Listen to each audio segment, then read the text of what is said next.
Bonjour tout le monde to a real tour de force and a brief tour de France as two très jolly antiques experts take to the streets of Gay Paris in the hope of eloping with a pound-stretching profit. So let's meet our battling pair. Bursting into the sunlight with a rosy glow and an eye for a bargain, a woman of substance with a substantial knowledge of the trade, it's Katherine, the Great Higgins. I like perfection. But every rose has its thorn, and the thorn in her side comes in the shape of a real heavyweight hard hitter in the world of antiques. It's Phil, the Fox, Cyril. It's absolutely fantastic. These bric-a-brac lovers will rendezvous at markets around Saint-Ouen in the romance capital of the world for a real will they, won't they saga. Will they or won't they fall in love with the items that will bring home a profit? And will they or won't they get the price they want? They've each converted £750 of their own money into euros, and the profits they make will go straight to their chosen charities.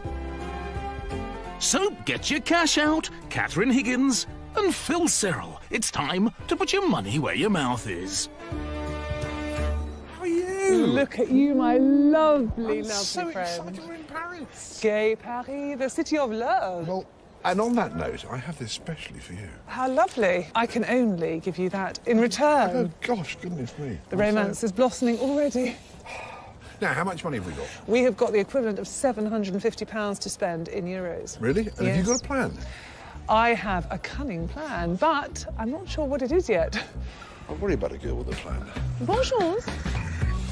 Indeed, you should be worried, Phil, as your rival is not only fluent in French, but she's also fluent in the art of flirtation. So you'd better have a good plan of action yourself, mate. We are at probably the best antique market in Paris. I am surrounded by really lovely, wonderful things. So if I've got a plan, I've got to try and find something that's just a bit different from the norm, a bit different from everything else.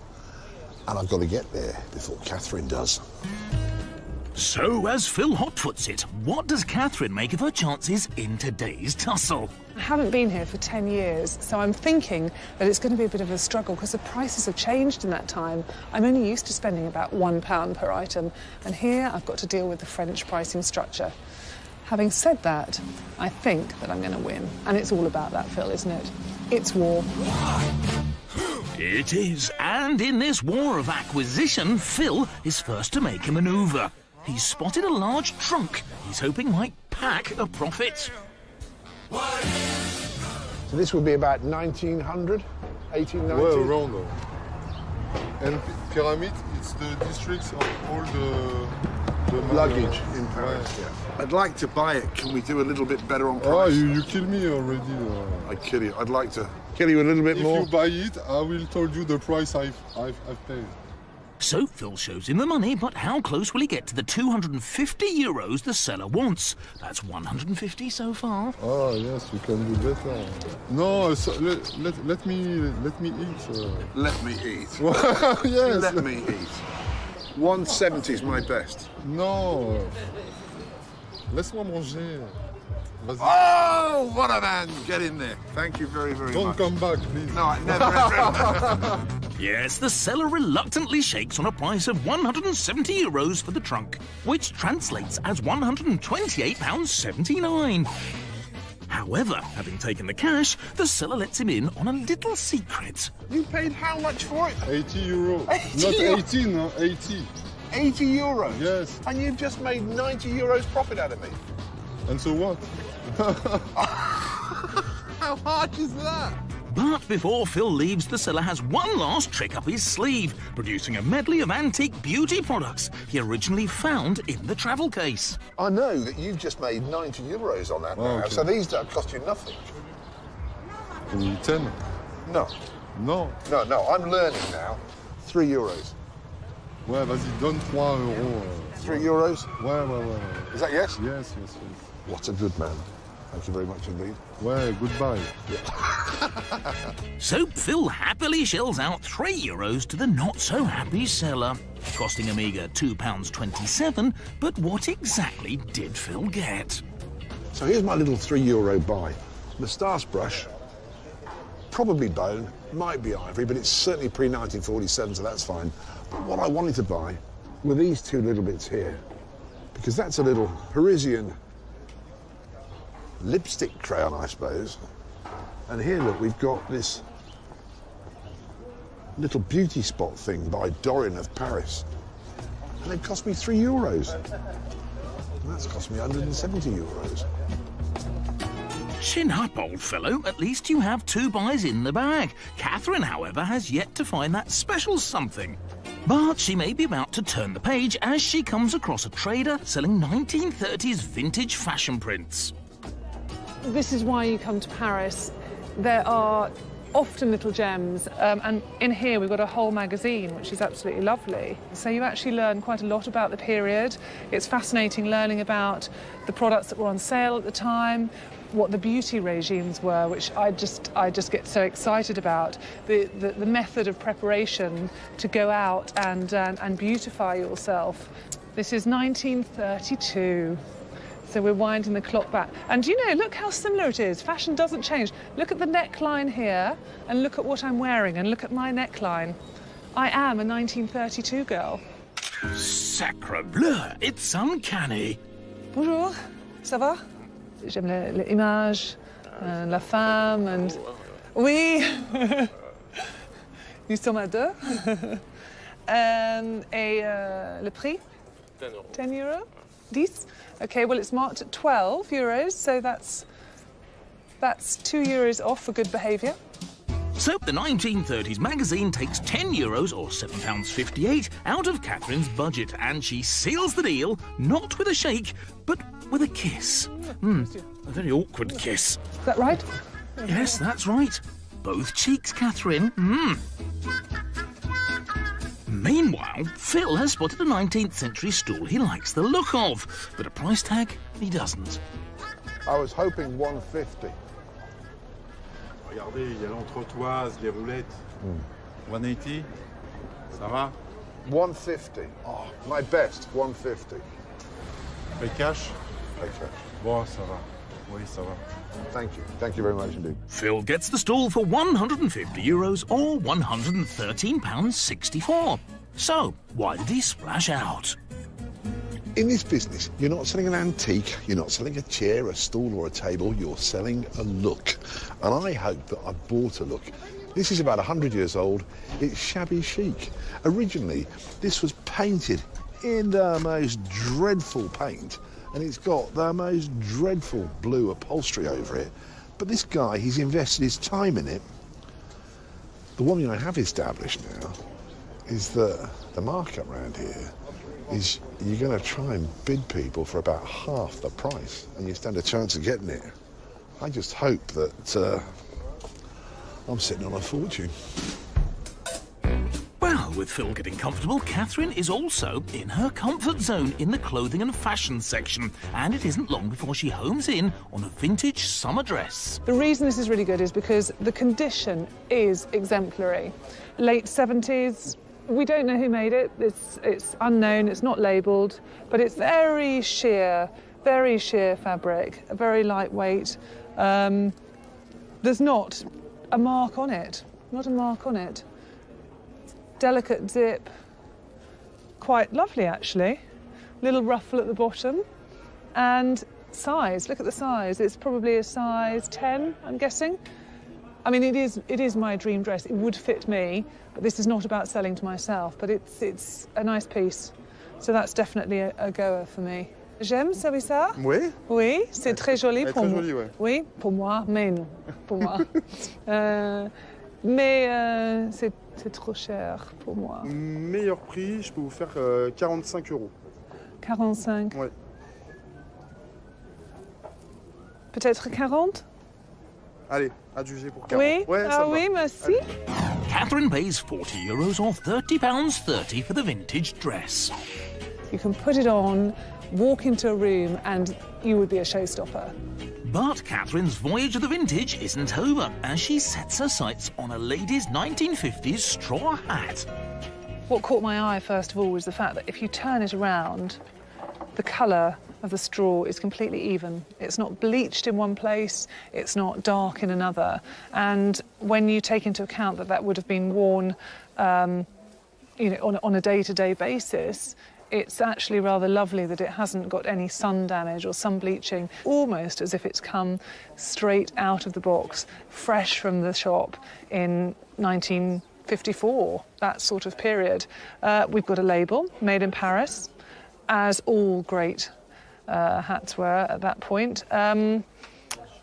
Little elastic, so it would have tucked behind your head, supporting it as you wore it. It needs a nice 50s girl to wear a hat like this. I'm kind of thinking of somebody, but the price has got to be right. And after a little negotiating with the camera-shy shop owner, the price turns out to be €35 or £26.52. I feel very, very pleased with it. It's a lovely piece. It's a great piece of 1950s history. I think we should all be wearing these today, really. Come on, put your hat on. So, with Katherine using her head and Phil looking after his derriere, let's find out where we are with the scores. Katherine and Phil each arrived in Paris with £750 worth of their own euros to spend. Phil Serrell has paid out 3 times and racked up £244.70, leaving just over £505 to play with.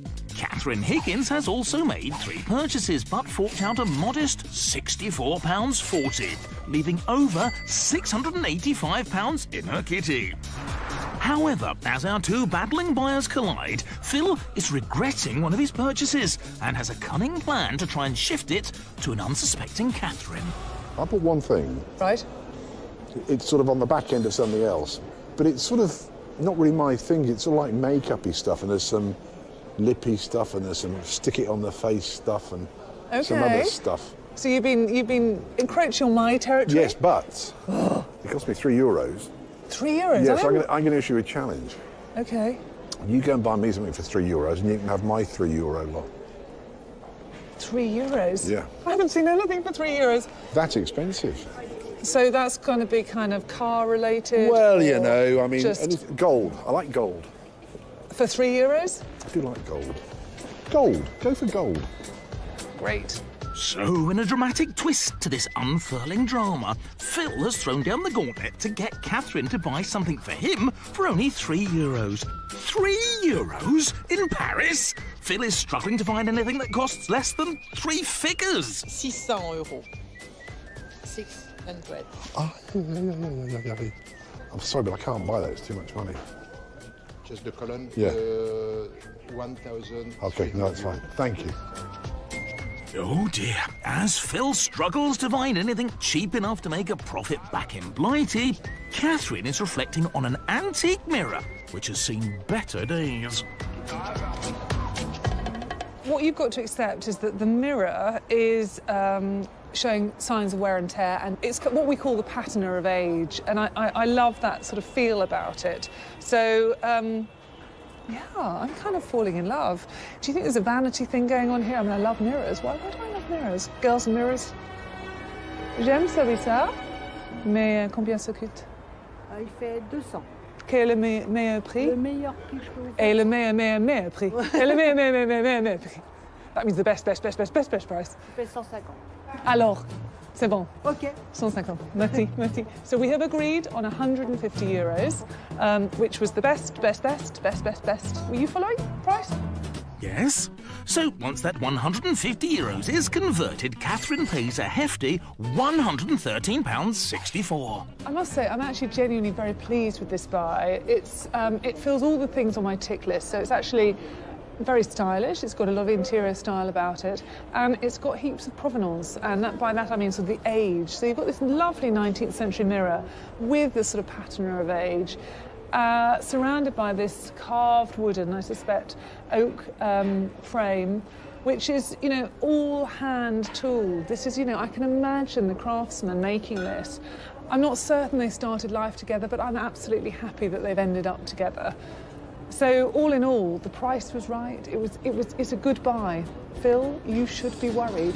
So it seems. And not to be outdone on buying, shall we say, delicate wood and glass items, Phil has gone back to the same dealer he bought the stool from and is looking at a set of doors, which are slightly incomplete. 180. 180. What am I doing? 180, you're a scholar, thank you. Yes, that's €180, which is just over £136 for the French doors that need some TLC. So, I just bought a window with some painted glass missing for €180. What am I going to do with that? Oh dear, Phil doesn't seem over the moon with anything he's picked up so far. Perhaps Catherine can do a better job of spending his money. Phil, you set me a challenge. I could only do my best but respond. So what I found you are 3 made pretty much yesterday footballing figures in action, different numbers, different strips. I'm sure you'll do quite well with those. Something tells me she doesn't mean that. So she heads into the shop to buy the footballers and notices a misboxed model car of an Aston Martin that may help drive home a profit. I found myself a 20th century model and probably made not that long ago, but it's actually nicely boxed, very presentation piece, fantastic. Combien pour là? 15 euros. Ah oui, 15 euros, ok. J'ai trouvé le 3 figures, dedans le 1 euro par... Oui, d'accord. Oui, puis-je avoir le tout? Oui. The toy car costs Catherine €15 or £11.36, and she hits the back of the net when she completes Phil's challenge and buys the 3 footballers for €3 or £2.27. It's the end of the day, the sun is setting, the romance is fading, and I've finished. I've bought everything I can do. Au revoir, Paris. I love you. I'm not sure about Mr. Cyril, though. Well, Phil is looking for one more item, and these French markets can be a great opportunity to mingle with Parisian dealers specialising in continental items, or, as in Phil's case, a chap called John from London who sells British flags. I quite like the... It's Royal Air Force, Yeah, light blue I background. quite like that one. It's got the bottom is a bit frayed. Oh, look at this now, and look at this, eh? Slightly frayed. Oh, I tell you what, this is getting cheaper by the minute. I'm glad we did this, look. All you need is somebody to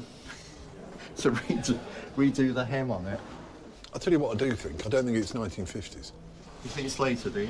Well, do you know what do I know about it? But that, to me, doesn't look like it's... It's not cotton, it's in nylon or something. That's not 60 years old, is it? I think... If it is, it's worn better than you and me. Maybe it's 1970, but I can't remember if it's stitched or it's printed. No, I'm the one that's It's got a stitched. printed Union Jack to it. So, do you know, such a long time ago, I can't remember what you said the best you do was. You started off at what was it? 180. How much? You've been playing No, I so much said dance. you have. 120, I told you. 120. Yeah. And then we got down to how much? 90. And that was before you'd seen And all then that I was on frayed my bit. knees and I said 85. 85. Yeah. Go on then. You done the deal? Here we are. So that's €85 or £64.39 for the RAF flag. Whether it will help his profits soar when he comes to sell, who knows? There's a huge amount of sentimentality in collecting that revolves really around the First World War. And of course, the Royal Air Force was founded in 1918 from the bones of what was then the Royal Army Flying Corps. This is the ensign.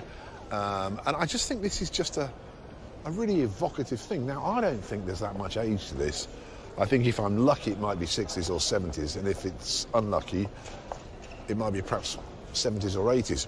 But it's cost me €85, which isn't that much money. And I'm sort of kind of hoping that I can sell it to somebody who might just have a bit of an RAF connection. So, fingers crossed. Both our experts have run out of time, so before they meet up to compare their wares, let's see how much they spent today. Catherine and Phil arrived in Paris with £750 worth of their own euros. Phil has fretted and foraged and ended up with 5 items for £445.45. Katherine has bought carefully and spent cautiously, ending up with 6 items for £191.67. So what have you bought? Well, I had a bit of a shopping spree, but didn't spend a great deal of money. There's a shop. I bought this great 70s dress, which I love. It's a delicate sort of size 10, just designed and made for you. Tapered at the waist. Yeah. Another bit of fashion. Got a bit kind of... We're in Paris. It's the home of couture. Yeah. How could I not? Lovely, lovely day hat. So I feel comfortable with that. How about you? I love the stall because it's sort of kind of shabby chic. And I kind of think with that trunk, if that had Louis Vuitton on it, it would be like £3,500. It hasn't. It's got a Paris maker on it. But I just think it's a funky thing. That was my dearest buy. Now, the real thing is... Oh, that's absolutely lovely, isn't it? Yes. Oh, how fantastic is that? But isn't that a lovely look? Oh, God, it's a Worth brush as well. The House of Worth is one of the best couture houses that you could possibly buy into. I'm really so pleased about that. I'm very pleased. And in return, Isn't that fantastic? it would be rude of me to leave you out. So underneath here, I have bought you... Here we go. So let me just get this right. I bought you Really nice pieces. really lovely fashion bits that you would enjoy from the turn of the century, from a Paris fashion house and a really good London retailer. And you've got me. But look, they're all numbered, different numbers on the back. I think that's good. Great, thanks. So, our aces of antiques head back to Blighty with their precious cargo in tow. Now, they must flip their haggle switch from buy to sell, as they know whoever has the most profits at the end walks away not only the richer, but also the winner. And don't forget, all that lovely profit goes to the charity of their choice. Over in Guildford, Katherine is inspecting her hoard and has some news about her mirror.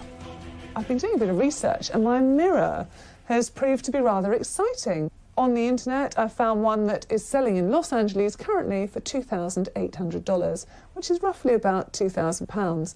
So I'm going to give it a bit of TLC. It deserves that now, and I'm going to send it to the restorers, have it beautifully polished. It'll look even more immaculate than it does now, and hopefully find a buyer who will pay me a handsome sum for it. Everything else, yes, it's going to go on a journey. I'm not quite sure what that is at the moment, but yeah. Just join me on that. It's going to be fun. Yes, Katherine's a girl who wants to have fun and make money, of course. But over in Worcester, how's Phil feeling? If you'd have said to me 35 years ago when I started in this business that I'd be polishing luggage, you know, I'd have thought you were bonkers. But that's how the business has changed. When I started, it was chests, chairs, tables, you know, the traditional antiques. And now it's all moved. It's the way to decorate a room. And I think that's a very, very cool thing. Those, however, are not cool, not by any stretch of the imagination. Yes. Both our experts have their work cut out because now they must put in the hard work, pull out their contact book and get on with the research it takes to find the perfect buyer for each item. But remember, no deal is done until the flesh is pressed and the cash is pocketed. Both Katherine and Phil want that vital first sale, but it's the foxy one who's first to pick up the scent. I'm at Brinkstone between Bromyard and Worcester, here to see Nick Mitchell, who's a regular at my sales. He specialises in selling sort of vintage and collectible items, and I'm here to sell him my French chateau windows, which I hope he takes a bit of a shine to and doesn't become a pain. Yes, well, the doors cost Phil over £136, but will Nick open them up to a profit? What I quite like about them is the way that they've got this shabby chic look, haven't they? I think that's just been badly stripped, which is the finish you want. Yeah, it is. How old do you think it might be, Nick? I don't know, it's very difficult to tell, but I imagine, you know, it's original to the houses. 1870? I don't know, they've been easy to sell. What do you think? I think we are customers for those. Really? Yeah, I think so. I was hoping to get like 200 quid for them. What do you think? Yeah, a little low would be good for me, but I can see, it's not far away. This is the quiet bit. 180 would be good. Would it be good for you? Yeah. It'd be good for you. Have to come a little bit more. Go on, You've do me a tenner at least. 190. You're a gentleman. Thank you very much indeed. So Phil shakes on the deal and makes a profit of £53.64. The name of the game is profit, and I think in this instance, I'm happy, and I hope that Nick gets a good profit too. Phil's first sale gives him a head start. So will Catherine's hat help her top that as she takes it to the south coast?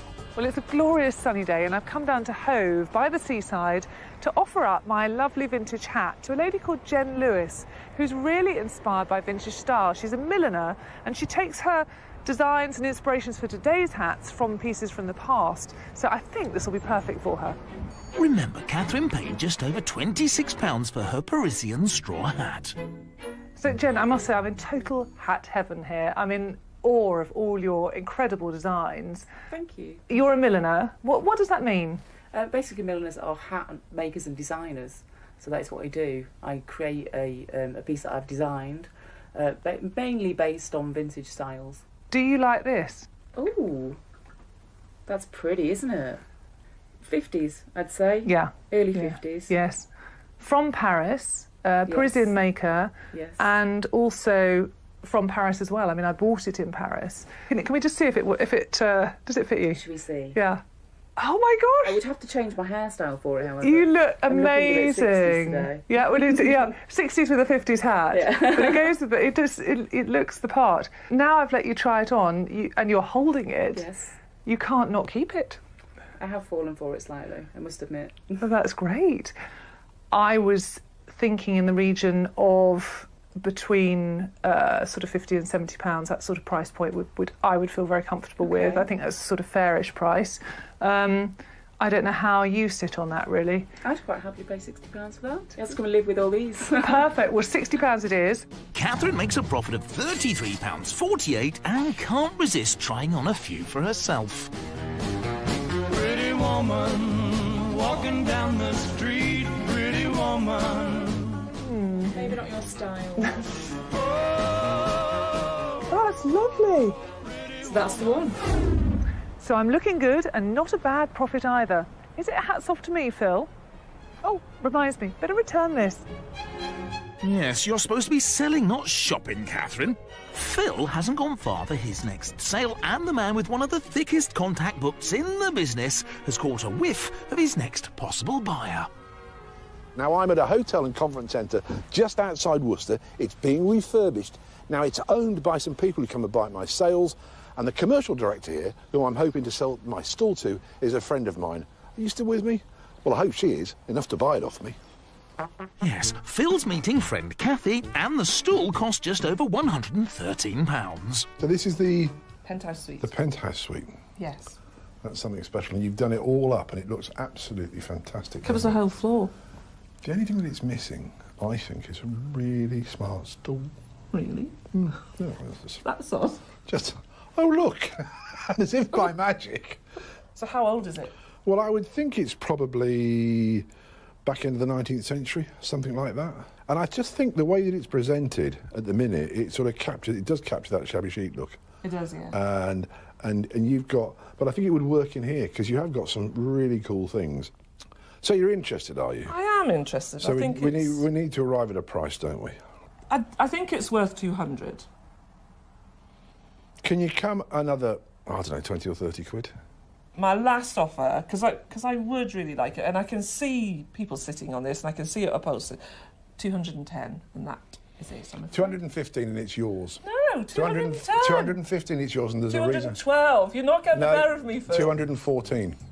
I can't say 13 because that's unlucky. 214. 214. Oh, you're an angel.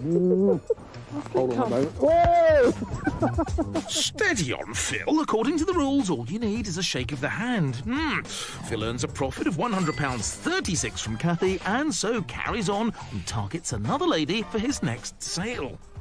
I've brought my flag to see a lovely old lady called Jane. Now, I met her first about 5 or 6 years ago. She's looked after by a family, and I'm kind of hoping that they'll buy my flag just for her. Hold on, Jane's home is the Lincolnshire Aviation Heritage Centre. That's a funny place to live. Oh, Jane's a plane, a World War II Lancaster bomber to be precise. So will Andrew, who runs the centre, be interested in buying and flying the flag that cost Phil just over £64? So how many of these Lancaster bombers are there around today? So worldwide there's about 15 or 16 Really? complete. Yeah. In this country there's 4. 4? Yeah, there's 2 that fly in the world, and there's this one that taxis as well. I went to France, Andrew. Yeah.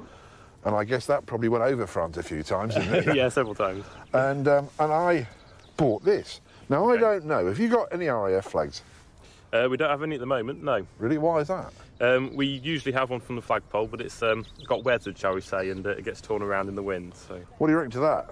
That's excellent, isn't it? RAF sign. Yeah. That's pretty cool, isn't it? It is. It's a big one as well. You don't usually see them quite as big as this. Have you got space for it? We have. You've got a flagpole We've for got it? a flagpole begging for it, yes. Right, well, there you go. This is all looking better by the moment, isn't it? Andrew, I was kind of thinking that I'd like the thick end of 200 quid for this. OK. We'd be happy to look somewhere 150. If you can give me 170 quid, I'll flog it you. OK, if you'll give me a hand putting it on the flagpole, I'll do you a deal. You're a gentleman. Thank you ever so much. Thank you. With Andrew raising the flag, Phil raises a top-notch profit of £105.61, and Phil gets to climb into the cockpit.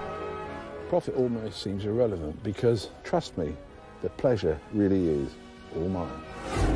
Phil is zooming into the lead, so Katherine needs to get a move on, and she goes some way to catching up when she sells her toy Aston Martin to a car dealer for a profit of £28.64. And next up, it's the 1930s magazine that cost her over £7. Well, I brought my vintage magazine to a vintage tea room that's actually dating from the 1930s in Castle Carey in Somerset. I'm going to have a spot of tea with a lady who I think might quite like it. She's meeting with local vintage fair organiser Carol, who's looking for inspiration for her promotional leaflets. Carol, when I find things, I get very excited about finding the right destination for them, and part of the journey has to end here because we're in a 1930s tea room, and I have bought you a 1930s magazine. Oh, I say. But it was the magazine that gave you fashion advice, how to wear your dresses, whether to wear them slightly shorter now the 30s was coming in, or whether to wear them the full long length. It was a period also when modern design was coming in. That's so now, isn't it? So very now. So, Carol, how would you use this today? Well, I love old magazines anyway myself, but something like this, I just love the images and would use them for marketing purposes. So I'd scan it in and then do something with it. Price-wise, I was thinking of something in the region of £15 to £20, that sort of price band. Right. I would happily give you £15 for it. There we go. Cheers. Cheers. Deal done. Thank you. Yes, the clink of china seals the deal and brings in a profit of £7.42 for the magazine, bringing us to the halfway point. So let's take a moment to see who's sailing into the lead and who's stuck in the doldrums. Phil has sold 3 of his 5 items and made a profit of £259.61. Katherine has also sold 3 of her 6 items, but has only made £69.54. Yes, Katherine has some serious catching up to do, so how will she fare when she tries to sell the €3 worth of vintage cosmetics Phil swapped with her? Thank you very much, Phil, for these wonderful pieces of cosmetic history. I've come to Surrey to see my great friend Grace, who's founder of a great British beauty brand, and I know she's going to love these. The first thing I'm going to show you is this tiny little beauty spot box. It's by a Parisian maker and dates from anywhere between the sort of 1880s when they were producing little satin spots to cover up blemishes to into the early 1920s.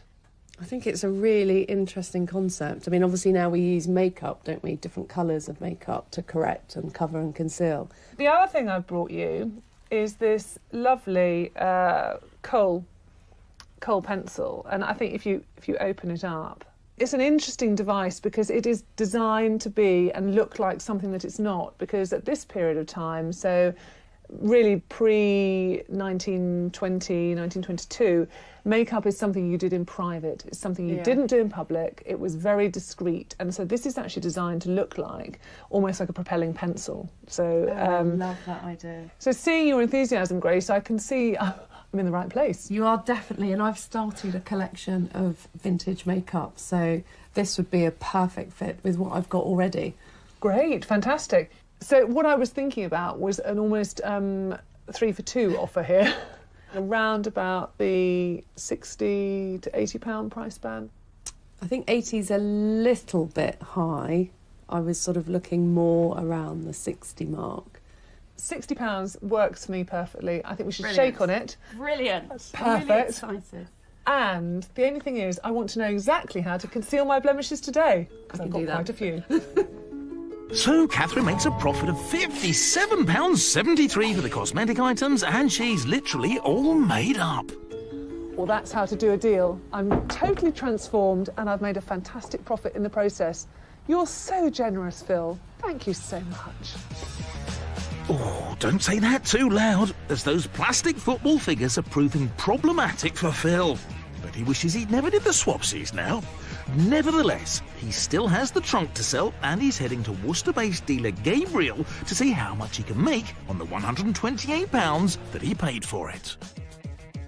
Gabriel, now you're second or third generation? Third generation antique dealer. Third generation antique dealer. And hasn't this business changed? It's phenomenal over the last few years, particularly, I think. But this one, which is French, it's got a label just here, look, which is Hall de Voyage Paris.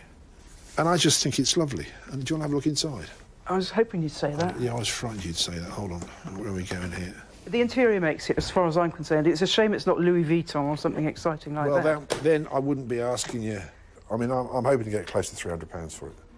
I'll give you £240 for it, but that is top whack. It's a good price. It's All right. a fair price. I know that you're more than fair. Yeah. I'm going to shake your hand. Thanks, Gabriel, Philip. thank you very much indeed. Incredible! Phil hits his third profit century and makes £111.21 for the trunk, which is good news for him, but bad news for Katherine. She really needs to back a decent profit for her next sale. But when she heads to trendy Marylebone in London to sell her vintage floral dress, 45. Yep, I could do 45. it earns her just £14.70 profit, so she'll have to do something really special with her last item, the mirror, which she spent £30 on restoring and luckily has high hopes for. Well, my mirror needs a great design guru, so I've come to London to see a chap called Jitesh Patel, who's CEO of a company that makes spectacular office interiors. I think he will really like it, and hopefully I'll persuade him to buy it. Well, she might have to be an Alice through the looking glass on this one, as she needs to go headfirst down the rabbit hole of profit to impress office designer Jitesh. Looking at the setting around me, I can't believe that it's possible to have office design that is so quirky, original and stylish. Do you like it? I'm in Alice in Wonderland heaven. You've got an eye for individual pieces. Yeah. Have you got an eye for my individual piece? That's what I want to know. It's a very nice piece. What's really lovely about it, it hasn't been painted, it hasn't been gilded, and that, for me, is something that makes it very sort of on trend now. It's very kind of cutting edge now. But equally, at the time, it was the thing of its day. Yeah. I very much like the rustic look. I like the fact that it's handcrafted and it's got some history. If you were to go into a smart dealer's showroom now and want to buy something like this, I think a tag of about anything between sort of 1,300 and 1,700 would be on it. It would be, yeah, it would be quite a pricey piece. But today, I'm prepared to offer it up around about £1,200, something like that. Really?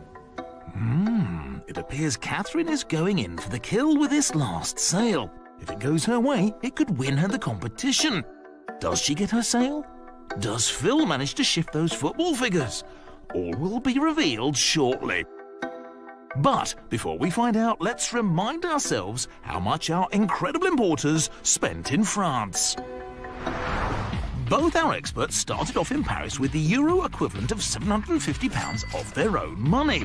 Phil ended up buying 5 items and spent £445.45. Katherine bought 6 items and, including her mirror restoration, spent £221.67. But now it all comes down to the most impressive profit.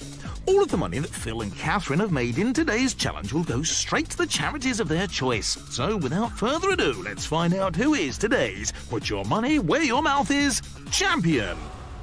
Hi, lovely. Hello. How are you? Lovely to see you on British soil Oui, oui. in Paris. So, How did you go? I think I did okay, actually. It was a real through-the-looking-glass moment, but the mirror That was nice. How did you do with that? sold well. It did sell well. Yes, I found a perfect buyer for it, and it's going to make some corporate office space look very glamorous. Oh, fantastic. Very glamorous. What about you, though? Well, I had a great time. Do you remember the flag? Yes. I got to sit in a Lancaster bomber. Really? Oh, just magic. Oh, my Absolutely goodness. magic. There's one thing I want to ask you. Yes. Do you remember those really lovely little things that I bought for you? Do you know, all the way through, I said how generous and kind you've been to Yeah. give me those, because that makeup, that vintage makeup, was a treasure, and I did really well. Made quite a profit on it. Yes. That's great. Great. How did you get on with the things I gave you? Well, funnily enough, all the way through, I've been saying, thanks, Katherine. Oh, good. Thanks, Katherine, because Oh. no one wanted them. You're supposed to have sold these. No one wanted them. Thanks, Katherine. Oh, that's Come on, is okay. this the moment? Any time. Yes, I think so. On a count of, you going to count? 1, 2, 3. Go. Oh. Oh! Oh! Now that is what you call Gosh. a beating. That is a double your money moment, Oh, isn't it? come along, dear me. Oh, you've done well, though. Well done. Yes, Katherine is today's out-and-out winner, earning over twice as much profit as Phil. And it was all down to that mirror. Can I take that and say £7.50? Given that the piece is so nice, we'll agree at £7.50. Thank you very much. Fantastic. That's great. The mirror made Katherine a smashing £606.36 profit and sealed Phil's fate. And even the loss of those footballers, returned to the game's master, of course, pales in comparison. Total elation. It was all about that mirror. The mirror was a quality piece. I spotted it and I found exactly the right buyer for it. I think I did pretty well. But, Phil, you're a good old egg. You've done well too. Well, I'm really pleased because I flew the flag and it did me proud. But on reflection, I think mirrors are probably the way forward. But what I now need to do is find a transfer market for me footballers. But tomorrow, Phil gets a chance to redeem himself when our champions come face to face.